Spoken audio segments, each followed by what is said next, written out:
يا حامل القرآن قد خصك الرحمن. جب کوئی اچھی چیز سامنے آتی ہے تو دل چاہتا ہے آپ کے ساتھ بھی شیئر کروں، تاکہ ہم جو چیزیں پڑھ کے ابھی تک عمل نہیں کر رہے وہ عمل کرنے لگ جائیں. مجھے امید ہے نماز تو کچھ نہ کچھ امپروو ہوئی ہی ہوگی. آج صدقے کے بارے میں کچھ پڑھتے ہیں، دیکھتے ہیں ہم کیا کر سکتے ہیں. سعودی عرب میں ایک مصری عالم نے صدقہ کی عظمت اور فضیلت پر ایک دل نشین لیکچر ارشاد فرمایا. انہوں نے دوران گفتگو احادیث مبارکہ کے حوالے سے ذکر کیا کہ صدقہ بلاؤں، مصیبتوں اور بیماریوں سے نجات پانے کا بہترین آزمودہ نسخہ ہے. مصری عالم کی گفتگو کے دوران ایک مصری آدمی ہی کھڑا ہوا اور اس نے کہا کہ واقعی آپ کی بات مبنی بر حقیقت ہے. میں نے خود تجربہ کیا ہے کہ صدقہ انسان کو مصائب و آلام اور موذی امراض سے بچاؤ کا ذریعہ بن جاتا ہے. اس شخص نے اپنا واقعہ بیان کرتے ہوئے کہا کہ میں دل کے مرض میں مبتلا تھا، یعنی ہارٹ ڈیزیز تھی، اور میرا مرض انتہائی نازک صورتحال اختیار کر چکا تھا. مجھے 2 دفعہ ہارٹ اٹیک ہو چکا تھا. مقامی ڈاکٹروں نے میری زندگی اور موت کے درمیان ایک لکیر سے کھینچ دی. مجھے اپنی موت کے آثار نظر آنے شروع ہو گئے. میں نے آخری چارے کے طور پر امریکہ کا رخ کیا اور وہاں ماہرین نے امراض دل سے رجوع کیا. ان کے علاج سے مجھے کچھ افاقہ ضرور ہوا، مگر موت کے سائے ختم نہ ہوئے. پھر ہر 3 مہینے بعد امریکہ جانا میرا معمول بن گیا. ادویات کے سہارے میری زندگی کی سانس چل رہی تھی. ایک دن ایک عجیب واقعہ رونما ہوا. میں گوشت خریدنے کے لیے قصاب کی دکان پر گیا.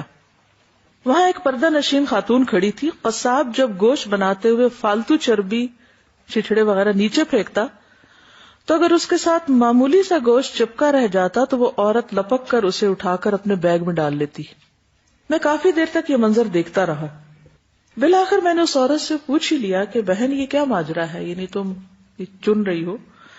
خاتون نے بتانے سے انکار کر دیا. جب میرا اصرار بڑھا تو اس نے چھلکتی آنکھوں سے بتایا کہ میرے گھر میں 7 ماہ سے گوشت نہیں پکا.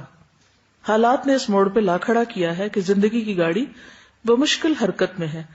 آج میرے چھوٹے چھوٹے بچوں نے ضد کی کہ ہمیں گوشت پکا کر کھلاؤ.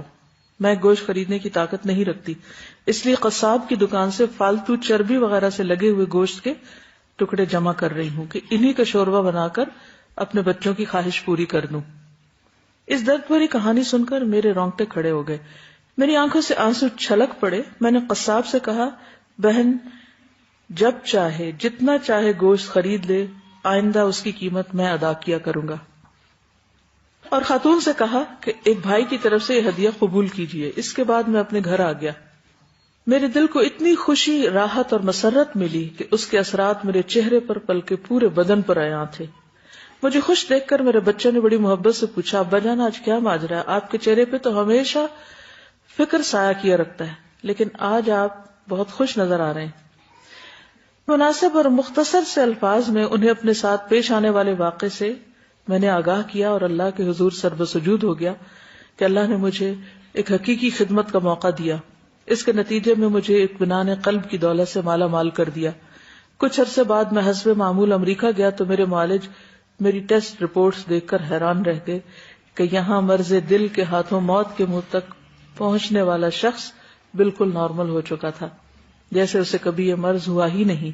انہوں نے مجھے پوچھنا شروع کر دیا کہ تم نے کون سا نسخہ اختیار کیا، کہاں سے علاج کرایا؟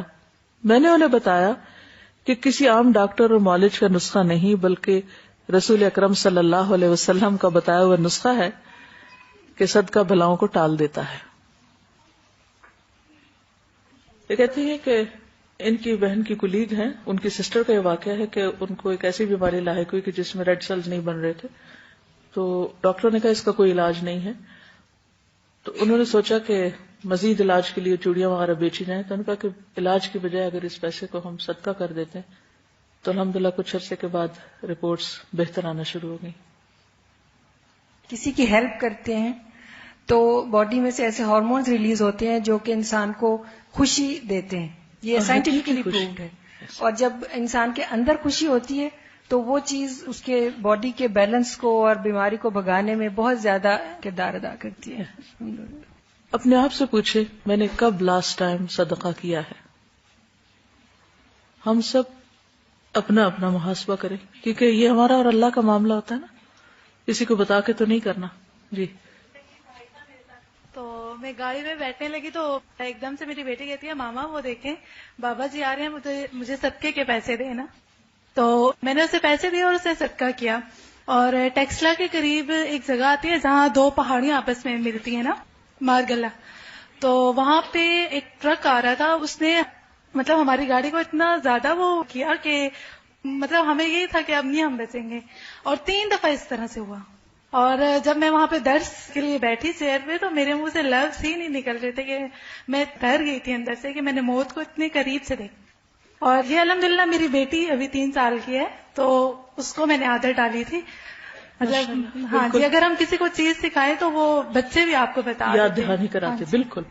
یعنی اگر آپ بچوں کو سکھاتے ہیں تو خود آپ بھولنے لگے تو وہ فوراً آپ کو یاد کرا دیتے ہیں.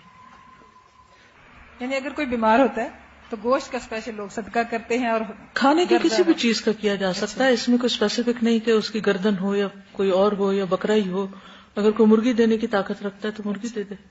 اور اس طرح میرے ساتھ ہوا بھی ہے. میرے بھی ہسبینڈ بیمار ہوئے تھے اور وہ بالکل ٹھیک نہیں ہو رہے تھے, اور جب میں نے گوشت کا صدقہ کیا تو اسی رات وہ کافی بہتری ہوئی. اسپیشلی گوشت کا کھانے کا بیسیکلی وَيُطْعِمُونَ الطَّعَامَ عَلَىٰ حُبِّهِ مِسْكِينًا وَيَتِيمًا وَأَسِيرًا. تو کھانا کھلانا جو ہے وہ جنت میں لے جانے والے کاموں میں سے ہے. تو کھانے کا صدقہ واقعی بہت فائدہ مند ہے. اور پھر لوگ جو کہتے ہیں کہ باہر پھینک دیتے ہیں کہ چڑیاں یہ غلط ہے. انسان زیادہ مستحق ہے کھانے کے. پرندے تو اپنا رزق خود بھی چن لیتے ہیں.